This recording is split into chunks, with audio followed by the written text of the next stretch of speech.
آج ہم بات کریں گے اردو غزل کے بہترین شاعر میر تقی میر کی۔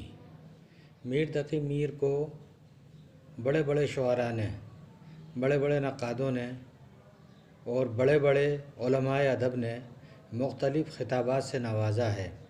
کسی نے ان کو خدائے سخن کہا، کسی نے امام المتغزلین کہا، تو کسی نے ان کو سر احمد الشعراء کہا۔ اس طرح ہم دیکھتے ہیں کہ میر تقی میر کی عظمت کا اعتراف تقریباً ہر دور کے شعراء نے کیا ہے۔ میر تقی میر ہماری اردو غزل کی آبرو ہیں۔ ان کے کلام میں جو خوبیاں پائی جاتی ہیں وہ دہلی دبستان کی نمائندگی کرتی ہیں، بلکہ یہ کہا جا سکتا ہے کہ دہلی کا دبستان شاعری میں جو خوبیاں ہیں وہ میر تقی میر کی شاعری کی خوبیاں ہی ہیں۔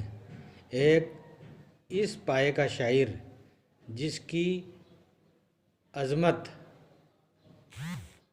دبستان دہلی میں نظر آتی ہو، وہ ہمارے لیے باعث افتخار ہے۔ یہ وہ شاعر ہیں جس سے اردو ادب کا نام دوسری زبانوں کے ادب کے ہم پلہ قرار پاتا ہے۔ میر تقی میر آج نصابوں میں پڑھائے جاتے ہیں۔ جب کبھی بھی کوئی شاعر شاعری کرتا ہے تو جب دل کی بات اسے کہنی ہوتی ہے تو اس کا خیال میر تقی میر کی طرف چلا جاتا ہے۔ ان تمام باتوں کے مد نظر میں جو بات کہنا چاہتا ہوں وہ یہ ہے کہ میر تقی میر کی شاعری میں جو عظمت کے نقوش، جو عظمت کے نکات موجود ہیں، ان کو آج میں آپ کے سامنے مختصراً پیش کروں، کیونکہ میر تقی میر وہ شاعر ہے جن کے لیے زبان کے مشہور شاعر مرزا ذوق دہلوی نے کہا تھا، جو ایک طریقے سے غالب پر طنز تھا، جو یہ کہا کرتے تھے غالب کہ ریختہ کہ تم ہی استاد نہیں ہو غالب، سنتے ہیں اگلے زمانے میں کوئی میر بھی تھا۔ ذوق نے طنزاً ان کی طرف اشارہ کرتے ہوئے کہا، نہ ہوا پر نہ ہوا میر کا انداز نصیب، ذوق یاروں نے بہت زور غزل میں مارا۔ اسی طریقے سے غالب نے کہا، شعر میرے بھی ہیں غالب نے کہا، غالب نے تو ان کی عظمت کا اعتراف کیا ہی ہے۔ حسرت موہانی جیسے زبان دان ماہر لسانیات شاعر نے کہا، شعر میرے بھی ہیں پردرد لیکن اے حسرت، میر کا سا انداز ہے، میر کا سا شیوہ گفتار کہاں سے لاؤں۔ اور بہت سے شاعر ہیں جنہوں نے میر کی عظمت کا اعتراف کیا ہے۔ اور غالب نے کہا تھا کہ جس کا شعر کم از گلشن کشمیر نہیں، یعنی میر کے دیوان کا کیا حال لکھوں غالب، جس کا شعر کم از گلشن کشمیر نہیں۔ تو یہ میر کے کلام کی شگفتگی اور تازگی کی طرف اشارہ کرتا ہے۔ میر تقی میر کو عام طور پر لوگ غم کا، قنوطیت کا اور پسماندگی کا شاعر سمجھ لیتے ہیں، لیکن جو بڑے بڑے نقاد ہیں، جو نکتہ داں حضرات ہیں، وہ جانتے ہیں کہ میر تقی میر ایک مکمل شاعر تھے اور ان کے کلام میں ہر وہ ادا موجود تھی جو ان کو ایک آفاقی شاعر بناتی ہے۔ میر تقی میر کہتے ہیں ایک جگہ کہ نازکی اس کے لب کی کیا کہیے، پنکھڑی ایک گلاب کی سی ہے، میر ان نیم باز آنکھوں میں ساری مستی شراب کی سی ہے۔ یہ وہ کلام ہے جو میر تقی میر کی رومانیت کو دکھاتا ہے۔ میر تقی میر کی عظمت جن باتوں میں چھپی ہوئی ہے وہ یہ بات ہے کہ میر نے جس بات کو جس انداز میں کہہ دیا وہ لوگوں کے لیے مثال بن گیا۔ میر کی عظمت کا ایک بہت بڑا نکتہ جو میں سمجھ پایا ہوں وہ یہ ہے کہ انہوں نے اپنے دور میں رہتے ہوئے اپنے دور کے جو حالات تھے ان حالات پر کس طریقے سے تبصرہ کیا۔ اکثر یہ ہوتا ہے کہ ہم ہنگامی طور پر جن باتوں کو محسوس کرتے ہیں اس کو براہ راست لکھ دیتے ہیں، لیکن میر تقی میر ایسے شاعر ہیں جنہوں نے براہ راست نہ لکھ کر بالواسطہ لکھا، کیونکہ شاعری میں بالواسطہ جو اسلوب ہے وہ زیادہ اثر انداز ہوتا ہے۔ میر تقی میر کا ایک شعر آپ کی نظر کرتا ہوں۔ جب غلام قادر روہیلہ نے مغل بادشاہ کی آنکھیں نکلوائیں تو میر نے یہ کہا تھا، شہاں کے کحلِ جواہر تھی خاک پا جن کی، انہی کی آنکھ میں پھرتی صلائیاں دیکھیں۔ اب وہ اگر چاہتے تو یہ بادشاہ کا نام بھی یہاں لکھ سکتے تھے، آنکھیں نکالنے والے کا نام بھی لکھ سکتے تھے، لیکن اس شعر کو انہوں نے آفاقی شعر بنا دیا۔ وہ یہ کہتے ہیں کہ وہ بادشاہ جن کے پاؤں کی دھول کو لوگ سرما سمجھ کر لگایا کرتے تھے، یعنی ان کو اتنی عزت دیا کرتے تھے، ہم نے ان بادشاہوں کی آنکھوں کو بھی سلائیوں سے نکالتے ہوئے، گرم سلاخوں سے نکالتے ہوئے دیکھا ہے۔ تو جب دلی کا بادشاہ سیف نہیں ہے، سرکشت نہیں ہے، تو ایسے حالات میں ہم کس طرح اپنے آپ کو یہ ظاہر کر سکتے ہیں کہ دلی اس زمانے میں محفوظ تھی۔ دلی میر تقی میر کے زمانے میں بہت لوٹی گئی، برباد کی گئی، تباہ کی گئی، اور اس کا غم انہیں زندگی بھر رہا۔ وہ دلی چھوڑ کر جانا نہیں چاہتے تھے، لیکن حالات نے مجبور کر دیا تھا۔ ان حالات کی مجبوری کے سبب میر تقی میر کو دلی چھوڑ کر لکھنؤ کی طرف جانا پڑا۔ 300 میل کا سفر، کرایہ ان کے پاس نہیں۔ آدھا کرایہ انہوں نے بیل گاڑی والوں کو ادا کیا، آدھا کرایے میں ایک ویاپاری ان کے ساتھ بیٹھ گیا۔ 2 مسافر، 300 میل کا سفر۔ میر تقی میر وہاں پر خاموشی سے سفر کاٹنا چاہتے تھے۔ ویاپاری نے کہا کہ آپ میر صاحب اپنے بارے میں کچھ بتائیے تاکہ اپنا وقت کٹے۔